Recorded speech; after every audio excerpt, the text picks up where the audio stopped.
Šios savaitės LRT Lituanikos pasaulio lietuvių žiniose. Islandijoje vykusio draugystės tilto vėliava iškilmingai įteikta Hamburgo lietuviams. Valstybės dieną tautiška giesmė ir vėl suburs įvairiuose pasaulio kraštuose gyvenančius lietuvius. Iš širdies į širdį per lietuvius vienijantį LRT Lituanikos kanalą laidoje Pasaulio lietuvių žinios.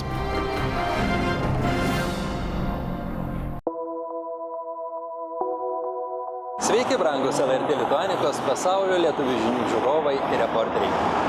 Aistringiam šiųmečio Europos futbolo čempionato žiūrovams Islandija asocijuojasi su atkaklia futbolo komanda, nepabūgusia stipresnio priešininko ir pademonstravusia įspūdingą žaidimą. Kovą už Lietuvos laisvę ir nepriklausomybę menantiems patriotams Islandija pirmoji šalis pripažinusi Lietuvos nepriklausomybės atkūrimą. O viso pasaulio lietuviams praeitą savaitgalį Islandija tapo vieta, kurioje iš įvairių pasaulio šalių nutiesti draugystės tiltai darniai susijungė kalbų ir kultūrų kryžkelėje. Pirmąjį vasaros mėnesį birželio 10-12 dienomis tarp Europos ir Amerikos žemynų įsikūrusioje laukinės gamtos ir nepaprastų potyrių saloje Islandijoje aidėjo lietuvių kalba, skambėjo lietuviškos dainos ir šurmuliavo iš skirtingų pasaulio šalių suvažiavę tautiečiai. Čia vyko jau 12-asis tarptautinis pasaulio lituanistinių mokyklų sąskrydis Draugystės tiltas. Draugystės tiltas – tai lietuvių, vaikų ir tėvų, pedagogų, lietuvių bendruomenių, diplomatinių atstovybių bei Lietuvos vyriausybinių organizacijų atstovų sąskrydis į bendrą ratą suburiantis tautiečius, puoselėjančius tradicijas, gimtąją kalbą, lietuvybę. Šiame renginyje vaikai atvykę iš skirtingų pasaulio kraštų tarpusavyje bendrauja lietuviškai, atranda svarbų ryšį, bendrą kalbą ir įdomią veiklą.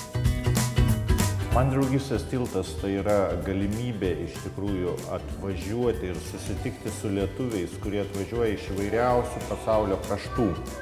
Kiekvienas su savo patirtimi, su savo nuomonė, su savo pasiūlymais ir tai tikrai yra didelis informacijos lobynas, kai tu pabendrauji, susipažįsti ir po to netgi po draugystės tilto gali susisiekti ir ne šiaip jau oficialiai kreiptis į tą žmogų, bet kreiptis į tą žmogų kaip pažįstamas į pažįstamą, kur gali pasidalinti netgi tokiais labai klausimais, kurie galbūt nebūtų ar malonus, ar ten tokie, kaip sakant, lengvai atsakomi. Ir tada toks gaunasi rezultatas, kad tu gali tęsti tą savo darbą ir tai netgi labai motyvuoja, nes tu žinai, kad yra tokių pačių žmonių visose pasaulio kraštuose, kurie taip pat užsiima tuo pačiu darbu, kokiu ir tu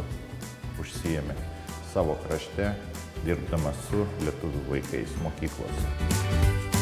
Šis sąskrydis tai puikia proga ne tik dalytis gerąją patirtimi, bet ir dalyvauti įdomiuose mokytojų seminaruose, diskusijose su Švietimo ir mokslo ministerijos specialistais, sužinoti švietimo naujoves, pristatyti savo mokyklų pasiekimus.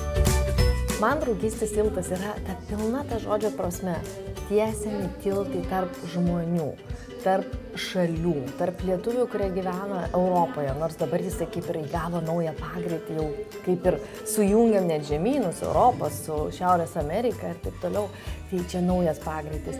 Ir aš matau tą draugystės tiltas pagal savo vaikus. Dukra, kuri atvažiavo į patį pirmąjį Švediją draugystės tiltą, buvom visi nedrąsus ir nesupratom šio projekto, pavadinkim tai prasmės.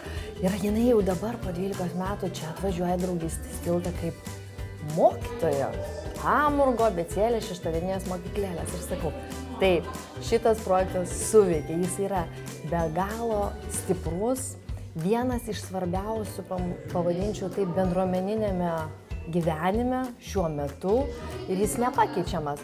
Jeigu tokio projekto nebūtų, aš manau, kad šiais laikais, kur lietuvių gyvena gal virš milijono už Lietuvos ribų, jisai atsirastų. Gal būtų kitas pavadinimas, o pavadinimas tai irgi išduosiu mano draugė Salomėja Hamburge. Jį ir sugalvojo prieš 12 metų iš tikrųjų ir sako, tai tiltai. Tai tiltai tarp tėvų. Vaikai suranda draugus, su kuriais susitinka gal kiekvienais metais, gal kas 2 metai kitoj šaly. Tiltai tarp tėvų, tiltai tarp mokytojų, tiltai tarp bendruomenės, visuomenininkų, aktyvistų. Tai tiesiog džiaugiuosi, sveikinu švedus, kad jie mum uždavė tokį užduotį, kuri iki šiol tęsiama. Kaip jautėte šitą pasaulį? Draugystės tiltas – tai simbolinė vieta, kurioje susitinka skirtingose pasaulio šalyse gyvenantys lietuviai, entuziastingai besirūpinantys mūsų gimtąją kalbą. Čia atsiveria naujos patirtys ir galimybės, kyla įkvėpimas imtis tolesnių darbų lietuvybės labui. Man draugystės tiltas simbolizuoja draugystę tarp įvairių šalių ir žmonių, vaikų. Aš pati važiavau kaip vaikas pirmą kartą prieš 12 metų, dabar jau atvažiavau kaip mokytoja ir man tikrai labai smagu pasidalinti informacijomis ir patirtimis. Man atrodo, kad yra labai svarbus draugystės tiltas dėl to, kad jis parodo vaikams, kas yra įmanoma, kiek galima, per kiek šalių galima tokias draugystę išlikti ir susitikti iš kitų šalių ir pasidalinti kažkaip gyvenimu lietuvišku visam pasaulyje. Manau, kad svarbiausias dalykas yra, kad žmonės atvažiuoja iš skirtingų šalių, susitinka, kalbasi, bendrauja neformalioje aplinkoje, nes kaip yra pasakiusi buvusi Pasaulio lietuvio žurnalo redaktorė Deimantė, kad tokiuose renginiuose vos nesvarbiausias ir geriausias dalykas yra pertraukos. Nes žmonės atvažiavę iš skirtingų šalių, jie labai nori pabendrauti, tarpusavėje pasikalbėti ir paprasčiausiai įsitikinti, kad beveik visur yra problemos labai panašios. Ir džiaugsmai tie irgi yra labai panašus.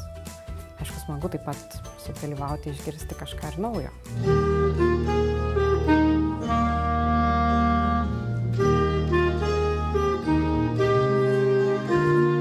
Šiųmečio renginio subūrusio beveik kelis šimtus tautiečių iš Airijos, Danijos, Islandijos, Jungtinių Amerikos valstijų, Kanados, Jungtinės karalystės, Norvegijos, Švedijos, Šveicarijos, Vokietijos bei Lietuvos tema buvo kalbų ir kultūrų kryžkelėje – lietuvių kalbos mokymas kitų kalbų ir kultūrų įtakoje.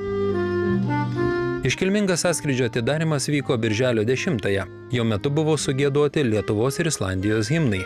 Lituanistinių mokyklų atstovai pristatė ne tik savo atstovaujamas mokymo įstaigas, bet ir paruoštus namų darbus, kuriuos visiems renginio dalyviams iš anksto uždavė šiųmečio draugystės tilto organizatoriai – Islandijos lietuvių bendruomenė ir Islandijos lituanistinė mokykla Trys spalvos.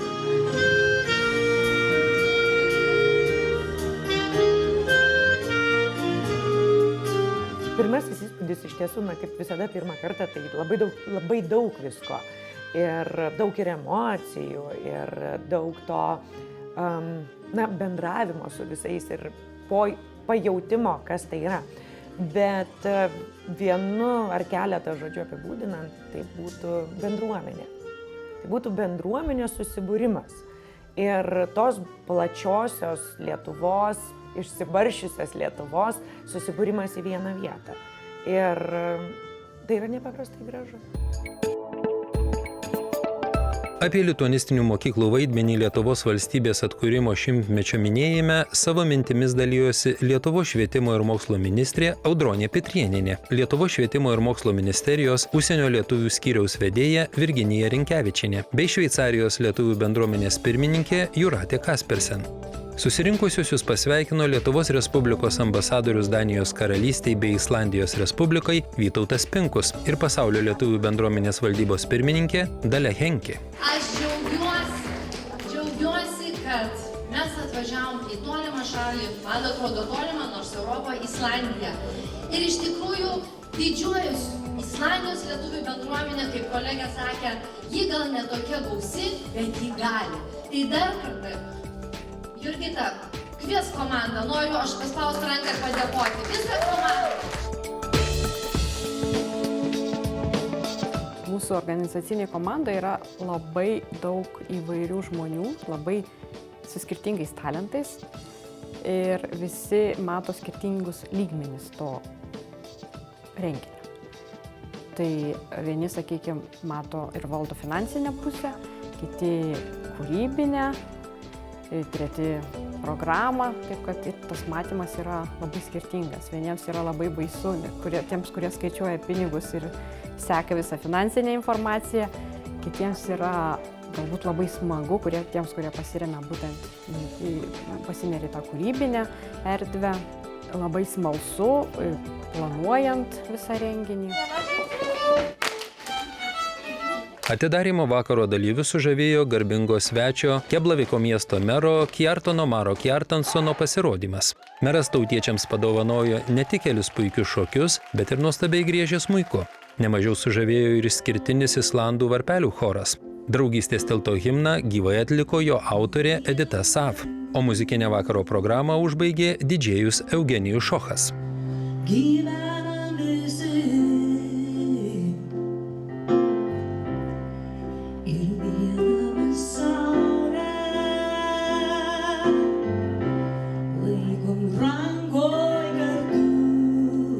Birželio 11-ąją sąskrydžio svečiams apie daugiakalbystės mitus bei ugdymo diferencijavimą pranešimą skaitė edukologė Austėja Landsbergienė.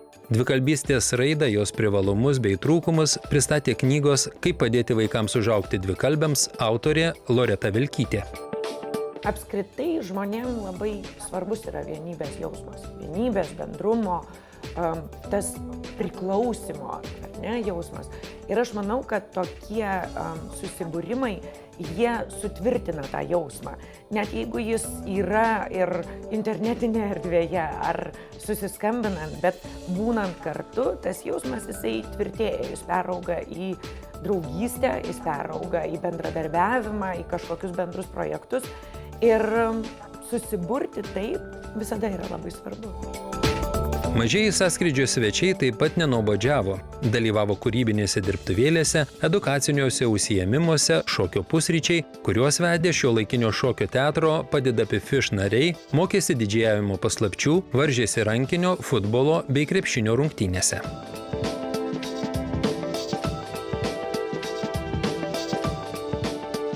Labai smagu matyti, kaip žaidžia vaikai, kaip jie susibendrauja, kaip jie pradeda kalbėti lietuviškai. Tiesiog dėl to, kad, kai jie pirmą dieną, pirmomis akimirkomis būna, tai jie kalba jau tą kalbą, kurią jiem patogiau kalbėti. Bet tiesiog pastebėjau, kad net jau antrą dieną vis daugiau kalba lietuviškai.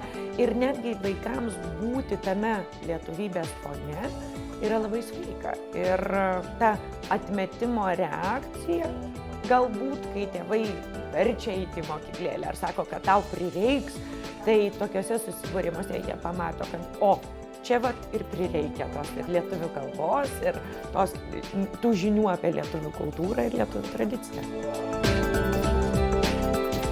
Menininkų asociacijos Žuvies akis iniciatyva 2012-aisiais įkurto šiuolaikinio šokio teatro Padeda Pifiš aktoriai renginio dalyvius pakvietė į šokio spektaklį Baltoji lopšinė. Birželio 12-ąją sąskrydžio svečiai dalyvavo mišiose, kurias laikė puikiai lietuviškai kalbantis argentinietis kunigas Juanas Carlosas Escudero.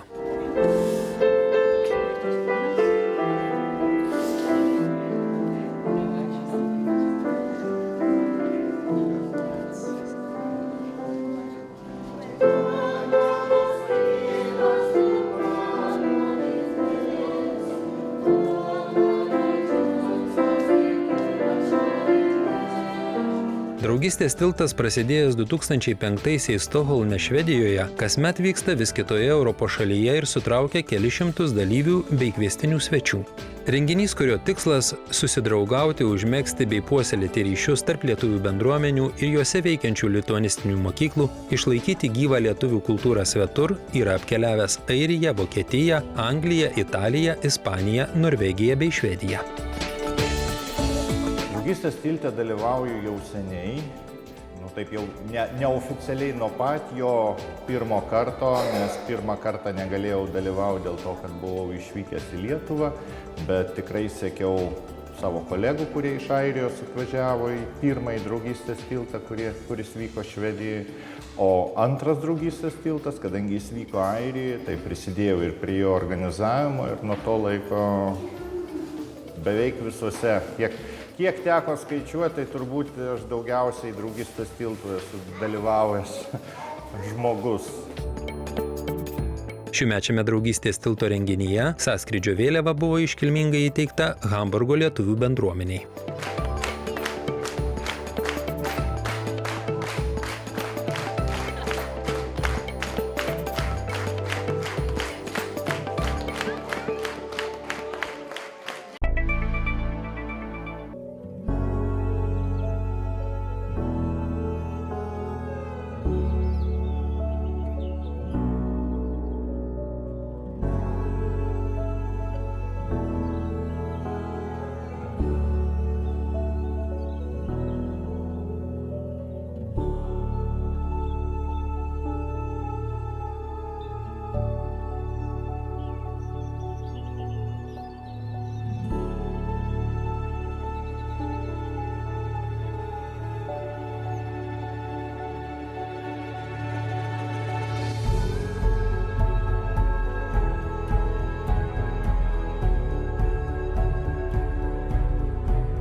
Pakils įsibarstę lietuviai iš įvairių pasaulio kraštų, sujungs žemynus ir kultūras, susirinks kartu pasidalinti tradicijomis 15-oje šokių šventėje 2016 metais.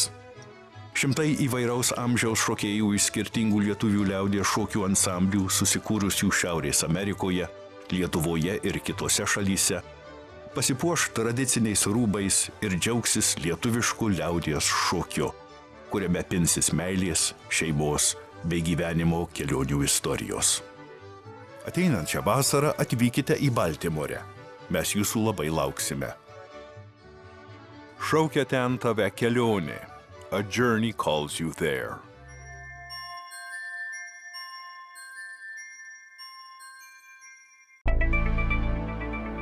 Laikas bėga nepastebimai greitai. Dar kelios savaitės ir Lietuvos valstybingumo 1000-mečio proga jachtos Ambersail įgulos inicijuota graži, jau tradicija tapusi akcija vėl suvienys tautiečius. Viso pasaulio lietuviai, kad ir kur jie būtų, didžiausiame pasaulio didmiestyje ar atokiausiame kaimelyje, vieningai sustos, kad tautinės giesmės garsais apjuostų visą planetą. Pranešdami, kad esame vienintelė tauta margame pasaulio tautų žemėlapyje, tokiu unikaliu būdu demonstruojanti savo tautos drąsą, vienybę ir meilę tėvynei. Lietuvos himno istorija detaliai aprašyta gausiai iliustruotame albume Lietuvos himnas, kurį išleido Lietuvos nacionalinis muziejus. Pasak Vilniaus universiteto profesoriaus Gintauto Česnio, mūsų tautiška giesmė visų pirma unikali tuo, kad žodžiai ir melodija sukurti to paties žmogaus. Gydytojo, kovotojo už lietuvišką spaudą, varpininko, poeto, satyriko, literatūros kritiko ir teoretiko, vieno didžiausių mūsų pirmojo atgimimo veikėjų Vinco Kudirkos. Oficialiai kaip himnas tautiška giesmė buvo įtvirtinta pirmajame steigiamojo Seimo posėdyje 1920-aisiais ir tapo Lietuvos Respublikos suverenumo ženklu. Pirmą kartą tautiška giesmė visame pasaulyje vienu metu nuskambėjo prieš 8 metus, švenčiant Lietuvos 1000-metį. Tautiškos giesmės aplink pasaulį giedojimas kilo Lietuvai švenčiant savo vardo 1000-metį, kai Lietuvos buriuotojai apiplaukė aplink pasaulį 1000-mečio odisėją ir pakvietė pasaulio lietuvius visiems vienu metu švęsti Lietuvos vardo 1000-metį. Ir kai mes išplaukėm 2008 metų spalio 5 dieną, mes turėjom tik tai idėją, kad reikia lietuvius pasaulyje suvienyti ir pakviesti vieningam šventimui, o pati idėja giedoti tautišką giesmę visam pasaulyje vienu metu Liepos 6 dieną, jos ištakos yra iš Australijos, kai jachta atplaukė į Adelaidę ir sutinkant jachtą iš niekur pasigirdo toks tautiškos giesmės giedojimas. Ir tas giedojimas buvo toks visiškai iš širdies, žmoniškas, niekas neliepė ir tai ir buvo tas pirminis pretekstas ar pirminė ta idėja, kad būtent tai mus ir suvienys. Grįžus 2009 metais, Liepos 5 dieną grįžus jachtai į Klaipėdą, 9 val. Vakare, pasaulis susijungė į tą vieningą grandinę ir pasaulio lietuviai, jie giedojo tautišką giesmę.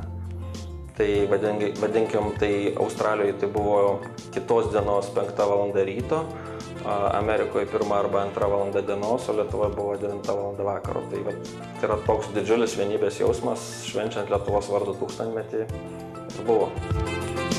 Apsijuosę didžiulėmis trispalvėmis ir pasipuošę lietuviškų spalvų atributika bei tautiniais kostiumais, o laukimą pakeliai užpildydami vieną už kitą įspūdingesnėmis iniciatyvomis, taip lietuviai kasmet pasitinka Liepos 6 vakarą, kai lygiai 21 valandą visame pasaulyje drauge gieda Lietuvos himną.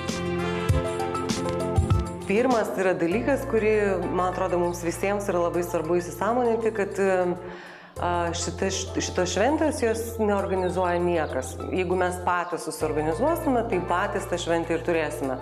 Tai reiškia, arba tai bendruomenė susiorganizuoja, o jeigu nėra noro prie bendruomenės jungtis, tai galbūt mažuose tose šeimos rateliuose arba draugų rateliuose susiorganizuoti, kad ta šventė ir kad tas himnas jisai būtų jaučiamas tame kasdienybėje, kad tai truputėlį šiek tiek būtų pakylėtas veiksmas, ane?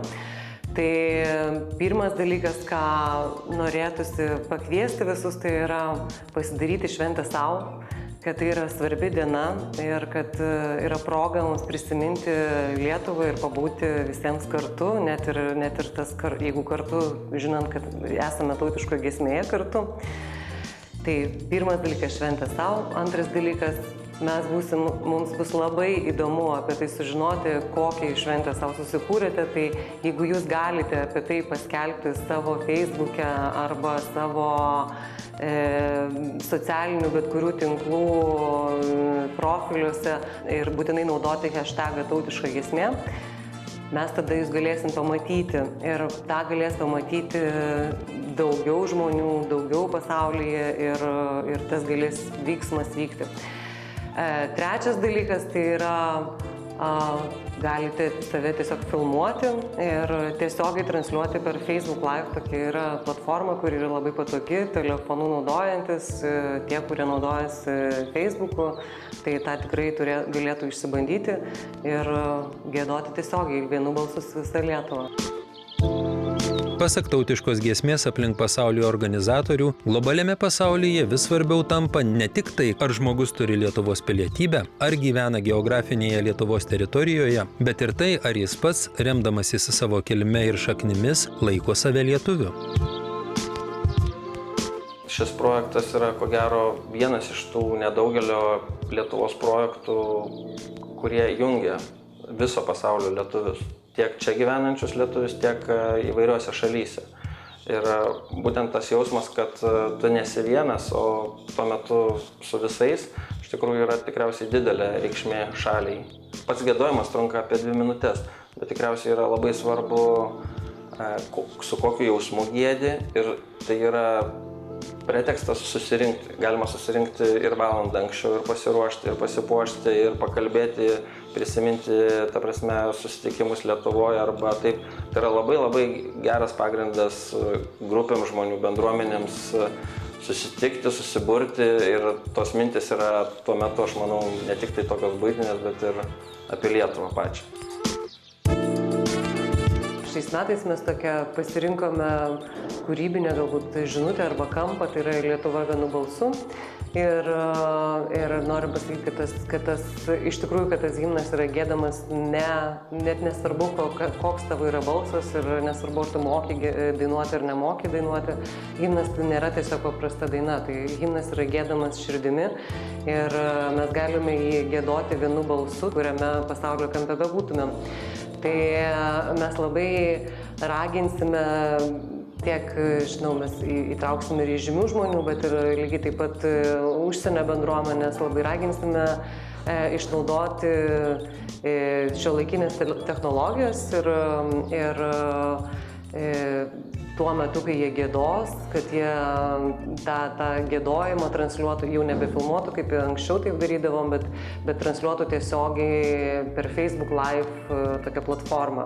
Ir tai yra labai paprastas įrankis, galima tiesiog filmuoti telefonu ir tiesiogiai savo draugams, savo gerbėjams, savo pasiekėjams tiesiog duoti tą žinutę, kad mes visi lietuviai gėdame ir juolab, kad, pavyzdžiui, tarkime, draugai, kurie yra skirtingose pasaulio šalyse, dabar gali susijungti per tą Facebook Live arba per visas tas internetinės platformas ir gėdoti kartu, net nepriklausomai nuo to, kad jos skiria didžiuliai atstumai. Mes norim kuo daugiau tą iškelti vizualiai, kad tas matytųsi, kad mes patys pajaustumėm, ką mes sukūrėme. Ir aišku, kad bendruomenės, jos yra labai svarbu, kai susirenka, bet yra nemažiau svarbu ir pavieniai žmonės, kurie galbūt negali atvažiuoti arba netiek bendrauja su bendruomenė, nedalyvauja veikloje, bet jie lygiai taip pat galbūt savo šeimos ratelyje gėda. Ir tos istorijos mums tikrai labai įdomios ir jeigu žmonės galėtų tas istorijas savo atsiųsti arba su nuotrauka, arba nusifilmavę, arba tiesiog įdėję į internetą per Facebook Live, svarbu labai naudoti, aišku, tas hashtagą tautiška giesmė, kad tada visas tas srautas bus galima lengviau jį surasti ir tiesiog, kad visas ta socialinė erdvė jinai skambėtų himnu. Pasak tautiškos giesmės aplink pasaulį iniciatoriaus Raimundo Daubaro, visuotinio himno giedojimo tradicijoje įvyko virsmas. Žmonės nebeklausia, kodėl turime giedoti. Valstybės diena įgavo aišku šventinį turinį, kuris suvienija visus lietuvius. Tautiškos giesmės giedojimas jau įgavo tokį mastą, kad ką mes girdim, kokius atgarsius, tai čia ateina atgarsiai ir iš Havajų, ir iš Londono, iš bet kur, bet kaip tokį įvykį papasakosiu. Draugas Italijoje, Liepos 6-9 valandą, jie draugų būrys restorane atsistojo giedoti.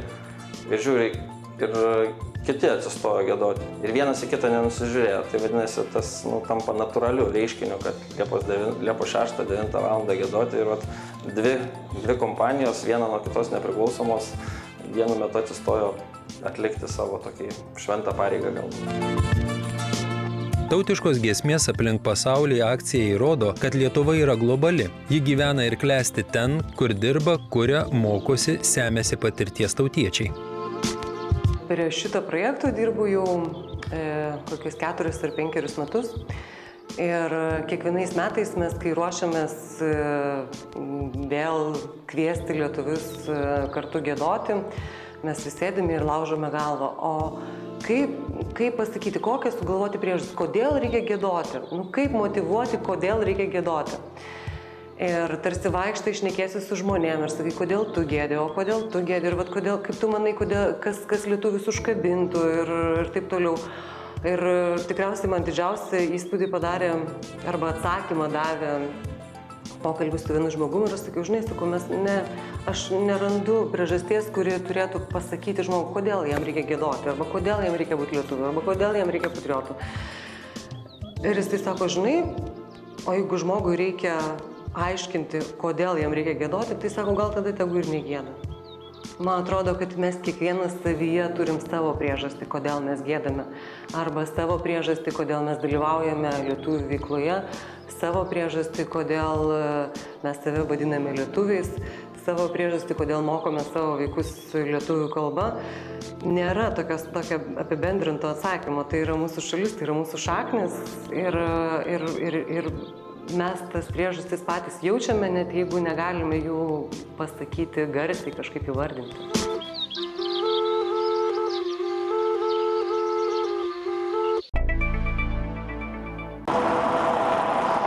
Mieli tautiečiai, kad ir kokiame pasaulio krašte jūs bebūtumėte, žinokite, kad jūsų laiškų ir reportažų visada laukiame elektroninio pašto adresu tapatybė@lrt.lt.